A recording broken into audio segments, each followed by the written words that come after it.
Welcome to Crime Bedtime, your go-to channel for chilling, true crime bedtime stories. So snuggle up, close your eyes, and let the stories unfold. Today we will be talking about the O.J. Simpson case. Orenthal James O.J. Simpson was born on July 9th, 1947, in San Francisco, California, and his life seemed to defy the odds from the very beginning. Raised in the Potrero Hill neighborhood, a low-income area, Simpson faced significant challenges. His parents separated when he was young, leaving his mother, Eunice, to raise him and his three siblings. Simpson also suffered from rickets, a condition caused by a vitamin D deficiency, which resulted in bowed legs. He wore braces on his legs until he was 5 years old, earning him the childhood nickname Pencil Legs. Despite these early obstacles, Simpson's athletic talent was undeniable. By high school, he had become a standout football player at Galileo Academy of Science and Technology in San Francisco.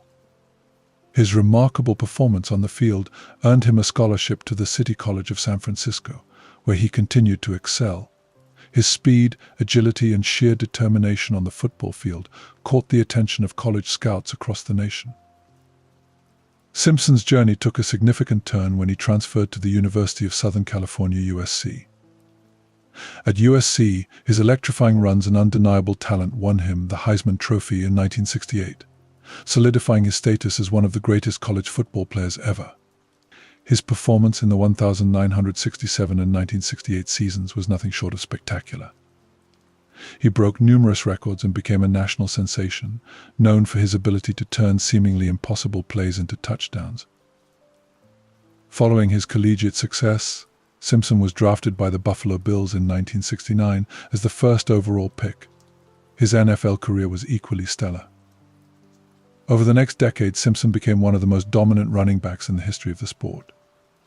In 1973, he became the first player to rush for over 2,000 yards in a single season, a record that stood as a benchmark of excellence for years. Simpson's charisma and talent on the field earned him the nickname the Juicer, moniker that reflected his energetic and powerful running style. Simpson's accomplishments extended beyond the football field. After retiring from professional football in 1979, he seamlessly transitioned into a successful career in acting and broadcasting. He appeared in a series of commercials for Hertz Rent-A-Car, famously sprinting through airports, and starred in movies such as the popular Naked Gun series. Simpson's charm, good looks, and personable nature made him a beloved public figure, seemingly living the American dream. He was a frequent guest on talk shows, a commentator for Monday Night Football, and even a sideline reporter for NBC's NFL telecasts. His celebrity status brought him wealth, fame, and a sense of invincibility. Despite his public success, Simpson's personal life was tumultuous. His marriage to Nicole Brown Simpson, whom he married in 1985, was marred by allegations of domestic violence. And their relationship, characterized by passion and volatility, became increasingly strained, culminating in their separation in 1992 and subsequent divorce. Nicole's friends and family often spoke of her fear of Simpson, describing incidents of verbal and physical abuse that painted a starkly different picture from his public persona. The night of June 12, 1994, shattered the idyllic image of O.J. Simpson's life and thrust him into the center of one of the most infamous criminal cases in American history.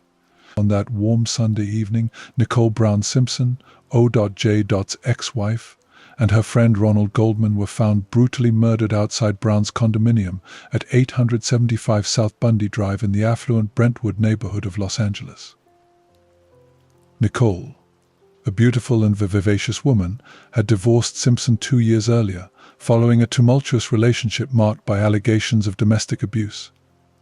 Despite the divorce, their relationship remained complicated, filled with moments of reconciliation and renewed conflict. Nicole had expressed fears for her safety to friends and family, citing O.J.'s possessive and sometimes violent behavior. The crime scene was a horrifying tableau of violence. Nicole had been stabbed multiple times in the head and neck, with deep, vicious gashes indicating a frenzied attack. Defensive wounds on her hands suggested that she had fought desperately for her life. Ronald Goldman, a handsome 25-year-old waiter and aspiring actor, had also been savagely attacked. He had gone to Nicole's home to return a pair of glasses that her mother had left at the restaurant where he worked. Goldman had been stabbed repeatedly in the neck and chest, and his injuries indicated that he had tried to defend himself and Nicole against their assailant. The discovery of the bodies was a scene out of a nightmare. A neighbor, alerted by the barking of Nicole's Akita dog, found the grisly aftermath and immediately called the police. The brutality of the crime, coupled with the high-profile nature of those involved, instantly captivated the nation's attention, setting off a media frenzy and a legal saga that would dominate headlines for years. As detectives began their investigation, all eyes turned to O.J. Simpson. His relationship with Nicole had been tumultuous, marked by numerous allegations of domestic abuse. In 1989, Simpson had pleaded no contest to charges of spousal battery, an incident that was public knowledge and added to the suspicion surrounding him. Nicole had called 911 on several occasions, reporting that Simpson had threatened her, adding a chilling context to the investigation. The police quickly gathered substantial evidence pointing towards Simpson. At the crime scene, detectives found several key pieces of evidence. Blood drops leading away from the bodies indicated that the killer had been injured during the attack. Forensic experts collected samples and began the process of analyzing them for DNA, a relatively new but highly promising tool in criminal investigations at the time. One of the most damning pieces of evidence was a blood-stained glove found at Simpson's estate, which matched another glove found at the crime scene. Forensic tests revealed that the blood on the glove contained a mixture of Simpson's, Nicole's, and Goldman's DNA. Investigators also discovered blood in Simpson's white Ford Bronco, which was parked outside his home. Inside the Bronco, police found bloodstains that matched the victim's blood types, further implicating Simpson. Additionally, a trail of blood was found leading from Simpson's driveway to the front door of his house, suggesting that he had been injured during the attack. The forensic evidence was bolstered by other findings. A set of footprints at the crime scene, made by a rare and expensive type of Bruno Magli shoes, matched Simpson's shoe size.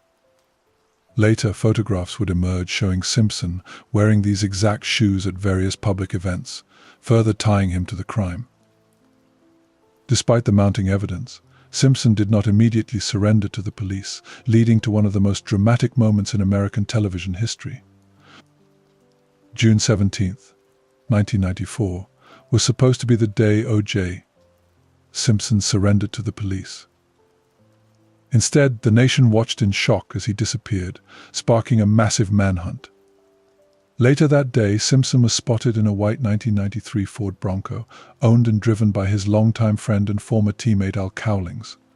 What followed was one of the most surreal and captivating events in American television history. The chase began when an LAPD officer recognized the Bronco traveling on the I-5 freeway. Cowlings, who was behind the wheel, was driving slowly, adhering to the speed limit. But the situation inside the vehicle was far from calm. Simpson, sitting in the back seat, was reportedly holding a .357 Magnum to his own head, threatening to commit suicide. This was revealed when Cowlings, in a panicked state, called 911, pleading for police leniency and explaining that Simpson was in a fragile and dangerous state of mind. The 911 call, broadcast live, added a dramatic and emotional layer to the unfolding events. Cowlings could be heard imploring the dispatcher, "My name is AC. You know who I am. God damn it, I'm AC. You know who I am. OJ is in the car." He continued to beg the police to back off, fearing that any aggressive moves might push Simpson over the edge. The tension was palpable, not just for those involved, but for millions of viewers across the nation who were glued to their televisions. The chase quickly became a live broadcast event, with every major network interrupting their regular programming to cover it. News helicopters tracked the Bronco from above, providing real-time footage that was broadcast into living rooms across America. The slow speed pursuit, which averaged around 35 mph, moved through the freeways of Los Angeles, from the I-5 to the I-405, and onto various surface streets. Police vehicles trailed behind, maintaining a cautious distance to avoid provoking Simpson. As the chase continued, an almost carnival-like atmosphere developed. Crowds gathered along the freeway overpasses, holding signs and cheering. Many people displayed signs of support for Simpson, a testament to his enduring popularity despite the serious charges against him. Some held banners reading "Go OJ" and "The juice is loose," while others simply waved and shouted encouragement. Inside the Bronco, the mood was anything but celebratory. Simpson was in a state of emotional turmoil. According to later reports, he was crying, apologizing for his actions, and expressing a desire to see his mother. Cowlings, trying to keep his friend calm, navigated the streets with the police in close pursuit. At one point, the chase passed through Simpson's old neighborhood, adding a poignant note to the already dramatic scene.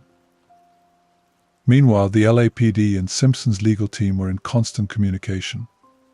Simpson's attorney, Robert Shapiro, along with his other lawyers, worked frantically to negotiate a peaceful surrender.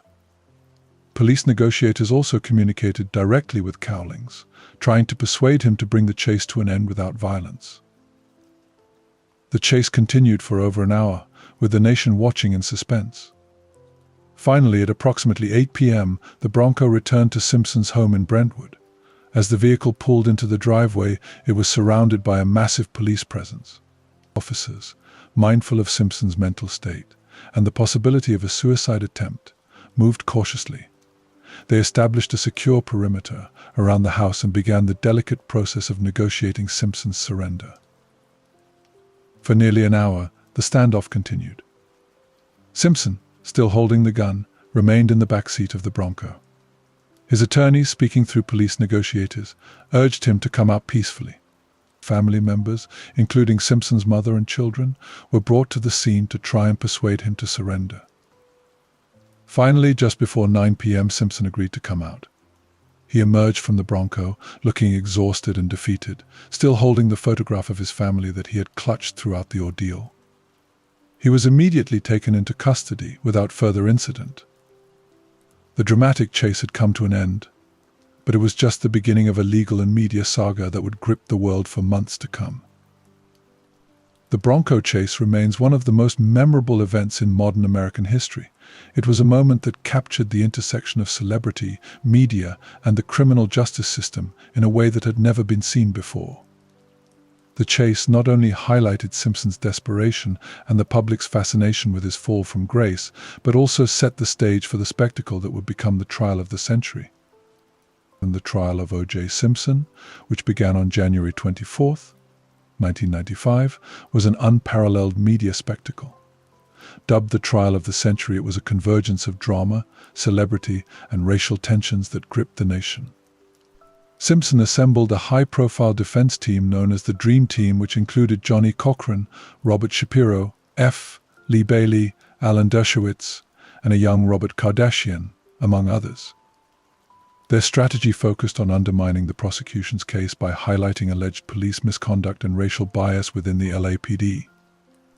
The prosecution, led by Marcia Clark and Christopher Darden, faced an uphill battle despite having strong forensic evidence. One of their critical pieces of evidence was the blood-stained glove found at Simpson's estate. However, during the trial, the defense turned this evidence into a pivotal courtroom moment. In one of the trial's most memorable scenes, Simpson was asked to try on the gloves found at the crime scene and his home. The gloves appeared too small for Simpson's hands, and Johnny Cochran seized this moment to deliver his famous line, "If it doesn't fit, you must acquit." This moment epitomized the defense's ability to create doubt in the jurors' minds, despite the prosecution's substantial forensic evidence. The defense also attacked the credibility of the LAPD, particularly focusing on Detective Mark Fuhrman, who was accused of planting evidence and later found to have used racial slurs, severely damaging the prosecution's case. The trial's high profile and the racial dynamics at play created a deep divide in public opinion. Simpson, an African-American, had a predominantly African-American jury, which the defense skillfully utilized to highlight issues of racial injustice and police misconduct.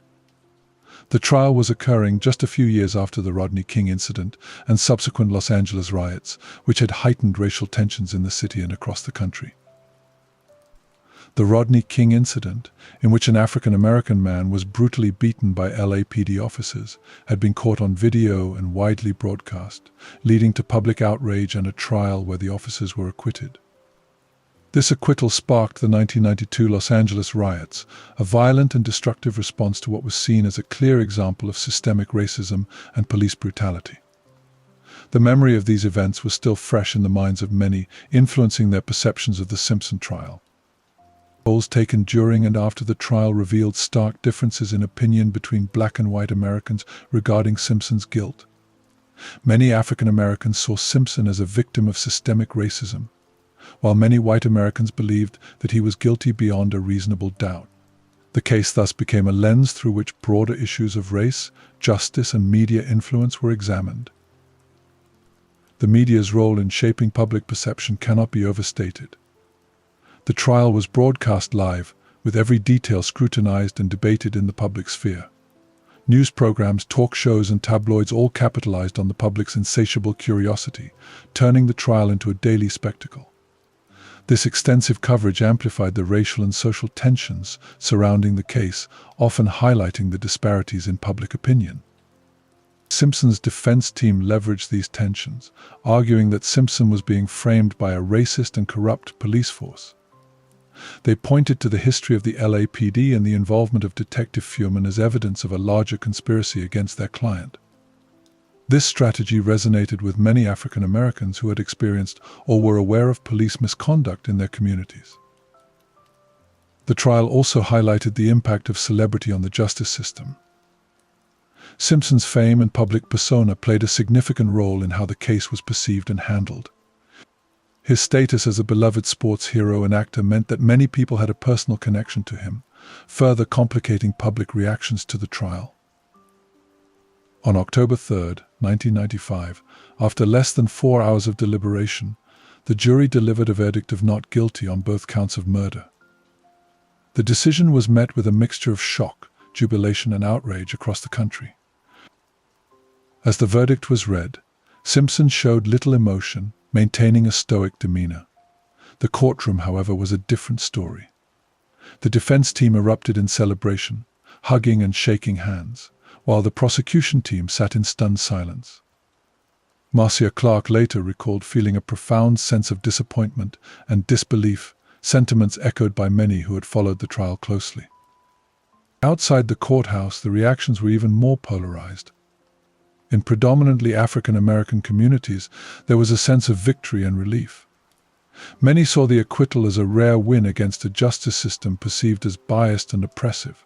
Celebrations broke out in some neighborhoods, with people cheering and honking car horns. In contrast, many white Americans and others who believed in Simpson's guilt were shocked and outraged. The divide in reactions underscored the deep racial and social tensions that had been a backdrop throughout the trial. The media coverage of the verdict was extensive. News outlets provided live broadcasts of the reactions from various communities, capturing the nation's divided response. Polls conducted in the aftermath revealed the stark contrast in public opinion. A majority of African Americans believed in Simpson's innocence, while a significant portion of white Americans believed he was guilty. The acquittal did not end the public's fascination with the case. Debates about the evidence, the trial's conduct, and the broader implications for the justice system continued to rage. The trial had exposed deep flaws in the criminal justice system, including issues of race, celebrity influence, and media coverage. It also raised questions about the effectiveness of the legal strategies used by both the defense and prosecution. The impact of the verdict extended beyond the immediate reactions. It influenced how future high-profile cases were handled and covered by the media.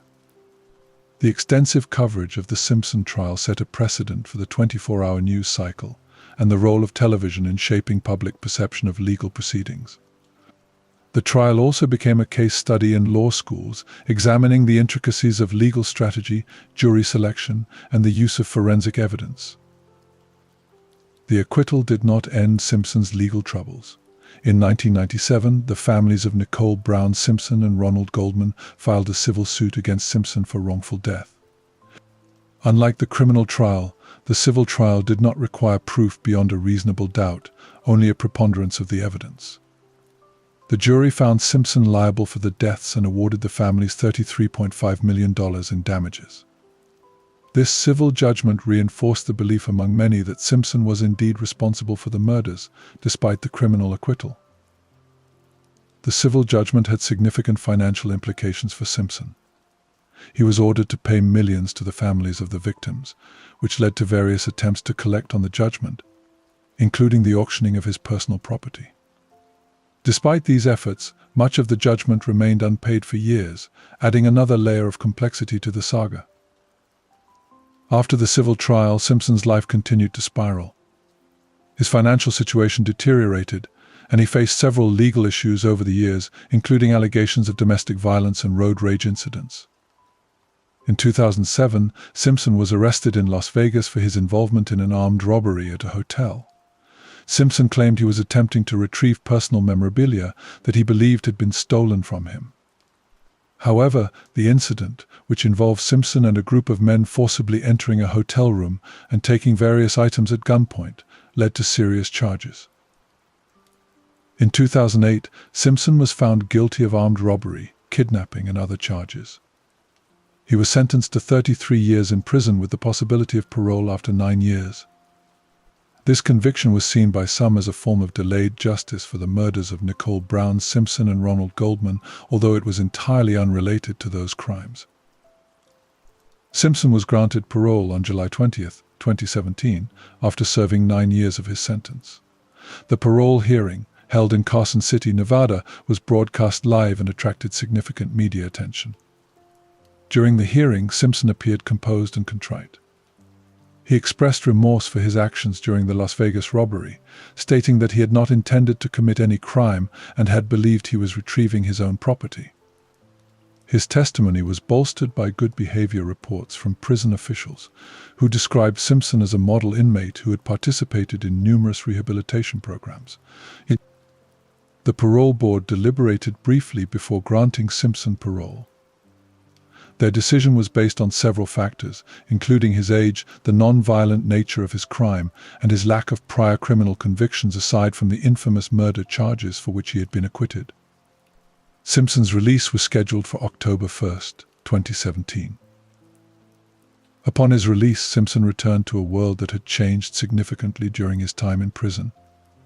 He moved to Las Vegas, where he lived quietly, avoiding the public eye as much as possible.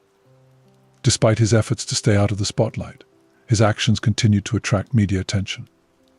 Simpson was frequently photographed and reported on by tabloids, who documented his daily activities and occasional run-ins with the law. Simpson's post-parole life was a mix of attempts to regain normalcy and the lingering notoriety from his past. He participated in interviews and occasionally appeared in public events, but he largely remained a figure of public fascination and controversy. His release reignited debates about his guilt in the 1994 murders, and he continued to be a polarizing figure in American culture. The O.J. Simpson case remains one of the most significant legal and cultural events in modern American history.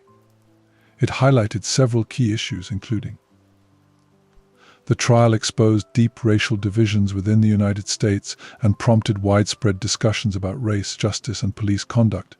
It was a stark reminder of the complex relationship between African American communities and law enforcement.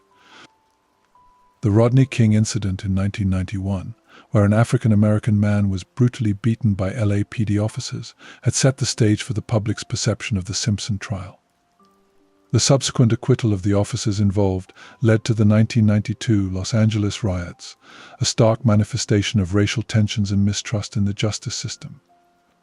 These events deeply influenced the African American community's view of the Simpson trial, seeing it as another potential miscarriage of justice. The case was a media spectacle, covered extensively by television, print, and emerging digital platforms. It set a precedent for how high-profile cases are covered, with round-the-clock news coverage and a public hungry for every detail. The 24-hour news cycle, pioneered by networks like CNN, thrived on the sensational aspects of the trial, turning it into a form of entertainment. This coverage had a profound effect on public opinion and highlighted the media's power to shape narratives and influence perceptions. The trial's live broadcasts brought courtroom drama into homes across America, making it a shared national experience. Every detail, from courtroom arguments to personal lives of the involved parties, was dissected and discussed, creating a relentless media frenzy. The intense scrutiny and constant coverage sometimes overshadowed the actual legal proceedings, emphasizing the entertainment value over the judicial process. The defense's ability to shift focus from Simpson's potential guilt to issues of police misconduct and racial bias was a masterclass in legal strategy. The case is studied in law schools for its lessons in both prosecution and defense tactics. The defense team, dubbed the Dream Team, used sophisticated legal maneuvers and compelling storytelling to create reasonable doubt. They highlighted inconsistencies in the prosecution's evidence, attacked the credibility of key witnesses like Detective Mark Fuhrman, and played on the jury's awareness of racial issues. Johnny Cochran's closing arguments, particularly the famous phrase, "If it doesn't fit, you must acquit," became iconic. This line referred to the glove that Simpson tried on during the trial, which appeared too small for his hand. This moment encapsulated the defense's strategy to cast doubt on the prosecution's case, emphasizing that the evidence did not conclusively prove Simpson's guilt. Simpson's trial underscored the intersection of celebrity and the criminal justice system. His fame and public persona were significant factors in how the trial was perceived and conducted. As a beloved sports icon and actor, Simpson's status influenced public opinion and media coverage. The trial highlighted how celebrity can impact legal proceedings, with Simpson's fame providing him with resources and public support that would not have been available to an average defendant. The involvement of other celebrities, like Robert Kardashian, added to the trial's allure. The media's focus on Simpson's celebrity status sometimes overshadowed the seriousness of the charges and the plight of the victims. The trial became as much about Simpson's fall from grace as it was about the pursuit of justice. The trial was also a landmark in the use of forensic evidence, highlighting both its power and its limitations. Issues with evidence handling and presentation were pivotal in the trial's outcome. The prosecution's case relied heavily on DNA evidence, which was relatively new at the time. While the forensic evidence was compelling, the defense successfully argued that it had been mishandled and contaminated by the LAPD, raising doubts about its reliability. The trial exposed gaps in the forensic process, such as the chain of custody and the potential for human error. These issues led to significant reforms in how forensic evidence is collected, stored, and presented in courtrooms. The case underscored the importance of proper evidence handling and the need for stringent protocols to ensure the integrity of forensic investigations. The O.J. Simpson case continues to be a topic of discussion and speculation even decades after the verdict. Numerous books, documentaries, and dramatizations, such as the acclaimed FX series The People v. O.J. Simpson American Crime Story, have explored various aspects of the case. These works delve into not only the details of the crime and trial, but also the broader societal issues it brought to the fore. Each new examination of the case brings fresh perspectives and theories. Some focus on potential alternative suspects, while others analyze the legal strategies used by both the defense and prosecution. There are numerous conspiracy theories suggesting that Simpson was framed by the LAPD or that other individuals were involved in the murders.